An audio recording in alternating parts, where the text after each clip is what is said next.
arte conta a história da humanidade. É comportamento, é memória, é emoção materializada. Meu nome é Marcelo Augusto, sou arquiteto e engenheiro civil com uma atuação principalmente nos setores corporativo, industrial e de saúde. E ao longo dos anos percebi que grande parte das pessoas ainda enxerga a arquitetura apenas como estética, como fachada ou como decoração. Mas a arquitetura está muito mais próxima da psicologia, da arte, da cultura e do comportamento humano do que imaginamos. Os espaços influenciam silenciosamente a forma como pensamos, trabalhamos, descansamos e até sentimos. E foi justamente dessa visão que nasceu a Pesetti Louro Arquitetura mais Engenharia. Uma empresa que entende a arquitetura não apenas como técnica, mas como experiência humana. Nosso trabalho vai além de construir edifícios.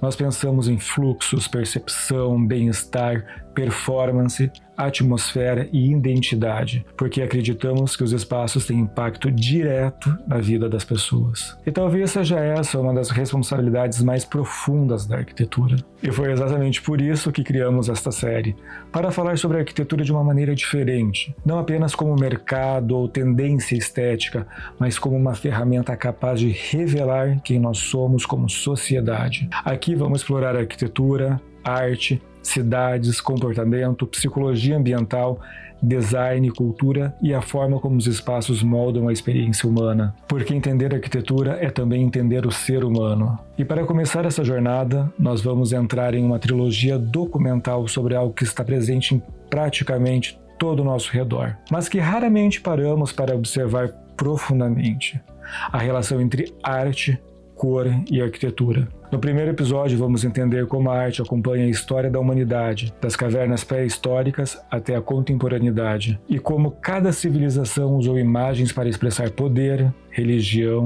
medo, identidade e a visão de mundo. Depois vamos mergulhar profundo na história das cores, como os pigmentos moldaram culturas, emoções, religião e até hierarquia social. E então chegaremos à pergunta talvez mais inquietante da série: por que o mundo contemporâneo perdeu as cores? Por que nossas cidades ficaram cinzas? Por que os nossos interiores se tornaram neutros? E o que isso revela sobre a sociedade em que vivemos? Mas no fundo, essa trilogia nunca foi sobre arte ou estética. Ela é sobre a percepção humana, sobre a maneira como os espaços moldam emoções e sobre como a arquitetura, arte e cor sempre foram reflexos silenciosos daquilo que cada sociedade valoriza, porque talvez a forma como construímos o mundo revela também a forma como estamos construindo a nós mesmos. E é exatamente isso que vamos explorar aqui. Antes da escrita, antes da ciência, antes da cidade, a humanidade já desenhava. Talvez porque a arte nunca tenha sido apenas decoração. Talvez ela tenha sido sempre uma necessidade, porque toda civilização deixa duas coisas para trás: ruínas e imagens. E talvez seja justamente por isso que a arte seja a autobiografia da humanidade. Mas existe algo ainda mais fascinante. Quando olhamos para a história da arte, não estamos olhando apenas para as pinturas. Estamos olhando para o medo, para a religião, para poder, para a guerra, desejo e identidade. Estamos olhando para aquilo que cada sociedade acreditava ser verdadeiro. E esta é apenas a primeira parte de uma jornada maior. Uma quadrilogia sobre como a humanidade construiu sua percepção no mundo através da arte. A arte começa antes da própria história, porque a história depende da escrita. Mas o ser humano desenhava muito antes de aprender a escrever. As cavernas de Lascaux, na França, têm mais de 17 mil anos, e ainda hoje existe algo que perturba o ser humano. Bisões, cavalos, mãos impressas na pedra, como se alguém há milhares de anos tivesse dito: "Eu estava aqui". Essas imagens não eram simples decoração, eram um ritual, era uma memória, comunicação e até mesmo magia. O filósofo John Berger dizia que ver antecede as palavras, e talvez a arte tenha surgido exatamente daí, da necessidade humana de transformar experiência em imagem. Antes do alfabeto, a imagem já era a linguagem. Quando surgem as primeiras civilizações, a arte deixa de ser apenas um ritual.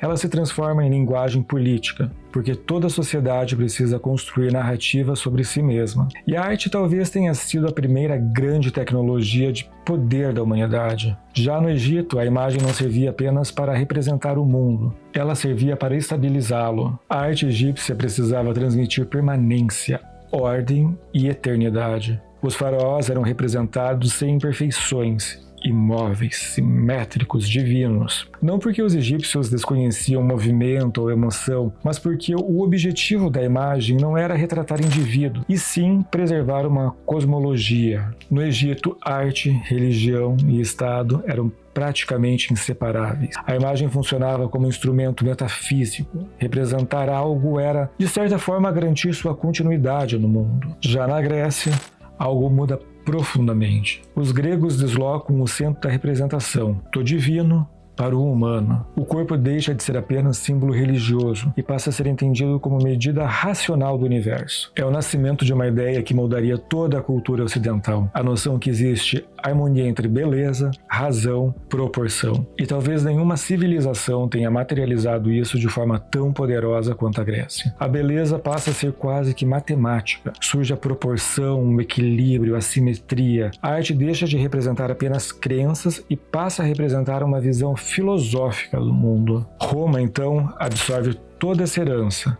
mas a transforma em espetáculo político. Os romanos compreendem algo essencial. Quem controla as imagens, controla a memória. Arcos triunfais, esculturas públicas, praças monumentais. A arte romana não servia apenas para ser admirada. Ela servia para organizar o imaginário coletivo. Era uma espécie de propaganda, de urbanismo, uma narrativa imperial construída em pedra. E ainda hoje, na arquitetura, na publicidade, na política e nas redes sociais, construímos usando imagens para produzir autoridade, pertencimento e identidade. A tecnologia, claro, mudou, mas o mecanismo humano continua sendo assustadoramente parecido. Depois da queda de Roma, a Europa mergulha numa nova lógica visual. Se a arte clássica celebrava o homem, a arte medieval volta seus olhos para o sagrado. A imagem deixa de existir para representar o mundo visível. Ela passa a existir para revelar aquilo que está além dele. Para isso, as figuras parecem planas, as proporções estranhas, os fundos dourados. O objetivo não era realismo, e sim transcendência. Na mentalidade medieval, a beleza não estava ligada à perfeição anatômica, estava ligada à profundidade com o divino. O historiador da arte Hans Belting argumenta que, durante esse período, a imagem ainda não era entendida como obra de arte da maneira moderna. Ela era presença, mediação espiritual, objeto de devoção. A imagem não precisava ser contemplada, ela precisava ser acreditada. E talvez nenhum espaço tenha sintetizado isso de forma tão poderosa quanto as catedrais góticas. As catedrais eram máquinas emocionais, com luz, altura, escala,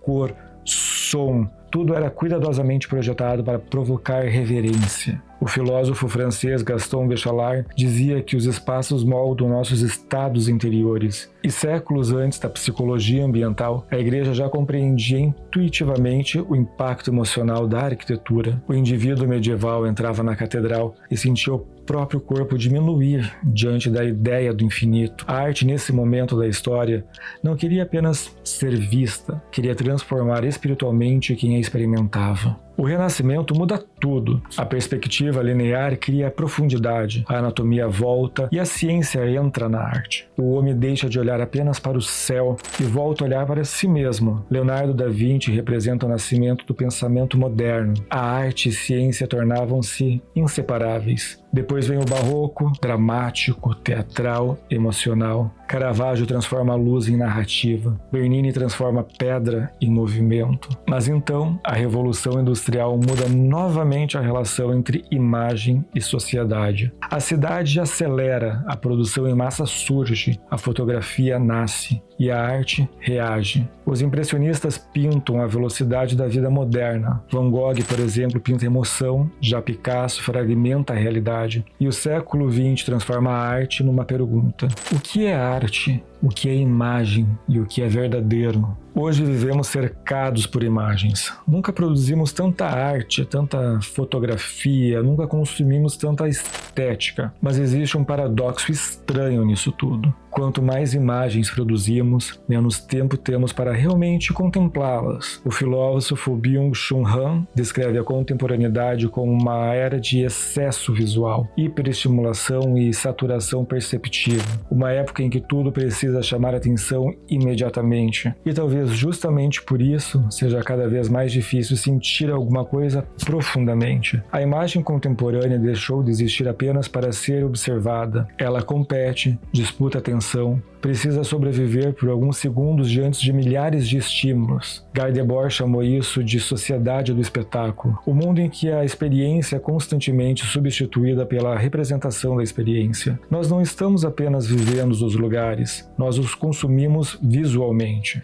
E a arte contemporânea reage exatamente a este cenário. Ela deixa de ser apenas objeto e passa a ser conceito, experiência, provocação e também questionamento. Às vezes a obra já não está na tela, ela está na ideia. Marcel Duchamp transforma um objeto comum em arte. Andy Warhol transforma o consumo em linguagem estética. Dansky transforma o espaço urbano em crítica política. E a pergunta já não é mais apenas isto é belo, mas sim o que isso revela sobre a nossa sociedade. A arte contemporânea muitas vezes parece estranha porque ela não tenta representar o mundo, ela tenta interpretar o mundo, fragmentando, acelerando, saturando de informações. Mas existe um elemento que atravessa toda essa história, desde as cavernas até os algoritmos: a cor. Porque nenhuma ferramenta mudou tanto a emoção humana quanto ela. O azul dos deuses, o vermelho do poder, o dourado da eternidade, o branco da pureza e o preto do medo. A história da arte sempre foi também a história da cor. Durante milênios, a humanidade usou a cor